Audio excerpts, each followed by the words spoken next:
കർത്താവിൻ്റെ മഹത്വമുള്ള നാമം വാഴ്ത്തപ്പെടുമാറാകട്ടെ. അനുഗ്രഹീതമായ ഈ നല്ല പ്രഭാതത്തിനായിട്ട് കർത്താവിന് സ്തോത്രം ചെയ്യുന്നു. ഈ പ്രഭാത സന്ദേശം കേൾക്കുന്ന എല്ലാ പ്രിയപ്പെട്ടവർക്കും വീണ്ടും വരുന്നവനായ ക്രിസ്തയേശുവിൻ്റെ ധന്യമുള്ള നാമത്തിൽ എൻ്റെ പ്രഭാത വന്ദനങ്ങളെ നിമിഷം അർപ്പിക്കുകയാണ്. പ്രാർത്ഥനയോടും ദൈവാശ്രയത്തോടും കൂടെ ഈ സന്ദേശത്തിലേക്ക് നിങ്ങളുടെ ശ്രദ്ധയെത്തിരിക്കുകയാണ്. യെശയ്യാ പ്രവാചകൻ്റെ പുസ്തകം 38-ാം അധ്യായം അതിൻ്റെ 3-ാമത്തെ വാക്യം. അയ്യോ യഹോവേ, ഞാൻ വിശ്വസ്തയോടും ഏകാഗ്രത ഹൃദയത്തോടും തിരുമുൻപിൽ നടന്ന് നിനക്ക് പ്രസാദമുള്ളത് ചെയ്തിരിക്കുന്നു എന്ന് ഓർക്കണമേ എന്ന് പറഞ്ഞു. ഹിസ്കിയാവ് ഏറ്റവും കരഞ്ഞു. ഈ ഭാഗം നമുക്ക് ഏവർക്കും പരിചിതമാണ്.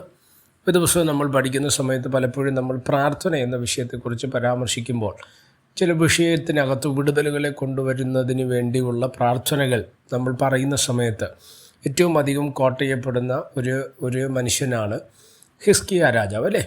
ഹിസ്കിയാവിന് മരിക്കത്തക്ക രോഗം വന്നുവെന്ന് നമ്മൾ വായിക്കുന്നുണ്ട്. യെശയ്യാവെന്ന പ്രവാചകൻ ഹിസ്കിയാവിൻ്റെ അടുക്കൽ വന്ന് പറഞ്ഞു, നീ മരിച്ചു പോകും, നിൻ്റെ ഗൃഹകാര്യം ക്രമത്തിലാക്കുക എന്ന് പറഞ്ഞ അവസ്ഥയും നമുക്കറിയാം. എന്നാൽ അതിനനന്തരമായിട്ട് ഹിസ്കിയാവ് ദൈവത്തോട് പ്രാർത്ഥിച്ച ഒരു പ്രാർത്ഥനാ വാചകമാണ് നമ്മൾ വായിച്ചത്. അപ്പോൾ ഒന്ന്, അവന് വന്നത് മരിക്കത്തക്ക രോഗമാണ്.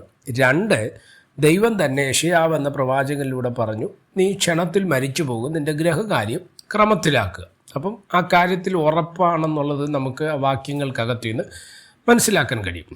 എന്നാൽ ഇങ്ങനൊരവസ്ഥ നമുക്കാണ് വന്നതെങ്കിൽ നമ്മൾ അങ്ങനെയൊക്കെ പ്രാർത്ഥിക്കാൻ പറ്റും, അല്ലെങ്കിൽ നമ്മൾ ഏത് നിലവാരത്തിലായിരിക്കും ഇതിനെ എടുക്കുന്നതെന്നുള്ളത് അവരവരുടെ വ്യക്തി ജീവിതത്തെ ബേസ് ചെയ്തിരിക്കുന്ന കാര്യമാണ്. എന്നാൽ ഹിസ്കിയാവ് ഇതെങ്ങനെയാണ് അതിനെ എടുത്തത് എന്നുള്ളതാണ് നമുക്ക് ഈ വാക്യങ്ങൾക്കകത്തു നിന്ന് മനസ്സിലാക്കുന്നത്. അപ്പം മരിക്കുമെന്നാണ് ദൂത് വന്നതെങ്കിലും ഹിസ്കിയാവ് ദൈവത്തോട് പ്രാർത്ഥിക്കുന്നൊരു പ്രാർത്ഥനാ വാചകമുണ്ട്. അതിങ്ങനെയാണ്, അല്ലേ? ആ വാക്യം നിങ്ങൾ ശ്രദ്ധിച്ച്, അയ്യോ യഹോവേ, ഞാൻ വിശ്വസ്തയോടും ഏകാഗ്ര ഹൃദയത്തോടും കൂടെ തിരുമുൻപിൽ നടന്ന് നിനക്ക് പ്രസാദമായുള്ളത് ചെയ്തിരിക്കുന്നു എന്ന് ഓർക്കണമേ എന്ന് പറഞ്ഞു. അപ്പോൾ ശ്രദ്ധിച്ചേ, എന്താണ് അദ്ദേഹത്തിൻ്റെ വാക്കിനകത്ത് നിന്ന്? ഇതൊരു നമ്മൾ സെൽഫായിട്ട്, അല്ലെങ്കിൽ നമ്മുടെ ജീവിതത്തെ, നമ്മുടെ വിശ്വാസ ജീവിതത്തെക്കുറിച്ച് തന്നെ നമുക്കുള്ള ഒരു നിശ്ചയമുണ്ടല്ലേ? അതാണ് ഈ ഹിസ്കിയാവ് എന്ന രാജാവിലൂടെ, ആ പ്രാർത്ഥനയിലൂടെ നമുക്ക് മനസ്സിലാക്കുന്നത്. ഇപ്പം ഞാൻ ഉൾപ്പെടെ ഈ മെസ്സേജ് നിങ്ങൾ കേൾക്കുമ്പോൾ, ഞാൻ ഈ മെസ്സേജ് പറയുന്നത് ഞാൻ ഉൾപ്പെടെ നമ്മളെല്ലാവരും നമ്മുടെ ആത്മീയ ജീവിതത്തെക്കുറിച്ച് നമ്മൾ തന്നെ പറയുന്നൊരു കാര്യമുണ്ട്. ഞാൻ എത്രത്തോളം വിശ്വസ്തനല്ല, അതിനുവേണ്ടി ശ്രമിക്കുകയാണ്, അത്രത്തോളം ഞാൻ ഒരു വലിയ ആത്മീയനല്ല എന്നൊക്കെ പറയുന്ന ആൾക്കാരാണ് നല്ലൊരു ഭാഗം പേരും, അല്ലേ? അങ്ങനെ ഞാൻ ഉൾപ്പെടെ നമ്മളൊക്കെ അത്രത്തോളം പെർഫെക്റ്റ് ഉണ്ടെന്ന് നമുക്ക് പലപ്പോഴും പറയാൻ കഴിയത്തില്ല. അങ്ങനെ പറയുന്ന ആൾക്കാരും കുറവാണ്, സ്തോത്രം. പക്ഷേ ഇവിടെ ഈ ഹിസ്കിയാവ് എന്ന രാജാവ് അതിനെക്കുറിച്ച് വ്യക്തമായ ബോധ്യത്തോടു കൂടിയാണ് അദ്ദേഹം സംസാരിച്ചത്. അദ്ദേഹം പറഞ്ഞത് ഇങ്ങനെയാണ്, ഞാൻ വിശ്വസ്തയോടെ ഏകാഗ്ര ഹൃദയത്തോടുകൂടെ, അടുത്ത് പറയുന്നു, തിരുമുൻപിൽ നടന്ന് നിനക്ക് പ്രസാദമുള്ളത്. അപ്പോൾ ശ്രദ്ധിച്ച്, വിശ്വസ്തയോടെ നടന്നു, സ്തോത്രം, ഏകാഗ്ര ഹൃദയത്തോടുകൂടെ നടന്നു, ദൈവത്തിന് പ്രസാദമുള്ളത് ചെയ്തുകൊണ്ടെന്ന് പറയുന്ന ഭാഗമുണ്ട്, അല്ലേ? അതിനകത്ത് പറഞ്ഞൊരു വാക്കാണ് ഏകാഗ്ര ഹൃദയത്തോടു കൂടെ. അപ്പോൾ ശ്രദ്ധിക്കണം, വിശ്വസ്തത, ഏകാഗ്ര ഹൃദയം, ദൈവത്തിന് പ്രസാദമുള്ള, ഇത് മൂന്നും ആ പ്രാർത്ഥന കഴിയുമ്പോൾ അദ്ദേഹത്തിൻ്റെ ആയുസ് അവിടെ വർദ്ധിക്കുകയാണ്. ഇനി ജീവിക്കത്തില്ല എന്ന് ദൂത് കേട്ട ഹിസ്കിയാവ് ഈ പ്രാർത്ഥന കഴിയുമ്പോൾ ആ പ്രവാചകൻ, അതായത് മരിക്കുമെന്ന് പറഞ്ഞ അതേ പ്രവാചകൻ തിരിച്ചു വന്ന് ഹിസ്കിയാവിനോട് പറയുകയാണ്, സ്തോത്രം, നിൻ്റെ ആയുസിനോട് ഞാൻ 15 സംവത്സരം കൂടെ എന്ത് ചെയ്യാണ്, കൂട്ടുകയാണ്. എങ്ങനെയാണത് കൂടിയത് എന്ന് ചോദിച്ചാൽ ഒറ്റക്കാര്യം നമ്മളവിടെ ശ്രദ്ധിച്ച്, മരണത്തിൻ്റെ കരുനിഴലിൽ പോലും ഹിസ്കിയാവിൻ്റെ മുമ്പിൽ നിന്ന് മാറാൻ കാരണം ഏകാഗ്ര ഹൃദയത്തോടുകൂടെ ദൈവത്തെ സേവിച്ചതാണ് അതിന് കാരണമായത്. അത് കൃത്യമായിട്ട് ദൈവത്തോട് പറയാൻ തക്കവണ്ണം സ്തോത്ര പ്രാഗൽഭ്യമുള്ളവനായിരുന്നു ഹിസ്കിയാവ്.